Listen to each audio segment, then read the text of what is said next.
नमस्कार दर्शक बंधु कवितानु को आपण मानक स्वागत करुछि। सुख निद्रा सुस्थ जीवनर एक अंश। बाल्यावस्थार वृद्धावस्था जाए आमे जीवनर पाहाचरे जेपरि चढ़ी चढ़ी आगकू जाऊ, निद्रा सेपरि धीरे धीरे कमी कमी जाए। जीवन जंजाल रे एपरि समय मध्य आसे निद्रा जीवाकू हेले औषध सेवन करबाकू पड़े।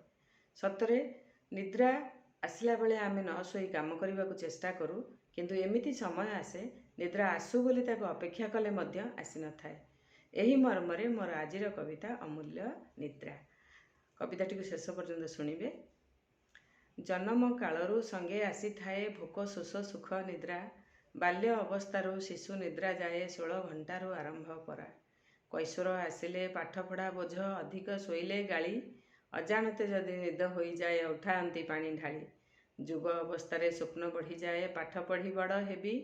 चाकरी करी बड़ बाबू हेबी देश शासन करी। निद कमी जाए काम बढ़ी जाए दायित्व मुंडरे मुंडे। जीवनटा सारा कर्ममय हुए समय अभाव तुंडे।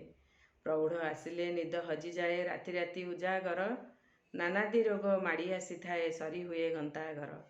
धीरे धीरे कमे आयुष टिकक क्षीण हो जाए सरी। खाद्यठू जरूरी सुख निद्रा सिना किए हेब तार सरी। मन भरी 7 घंटा शोइथिले होई शांतस काल। दिन सारा क्लांत दूर होई थाए मस्तिष्क हुए चंचल। रोग दूर हेब आयुष बढ़िब मन होई जीव शांत। निद्रा जे अमूल्य सभिए जानती करी थांती अभिव्यक्त। कविताटी को शेष पर्यंत शुणिथिबार धन्यवाद। सतर दर्शक बंधु निद्रा आम पई बहुत जरूरी।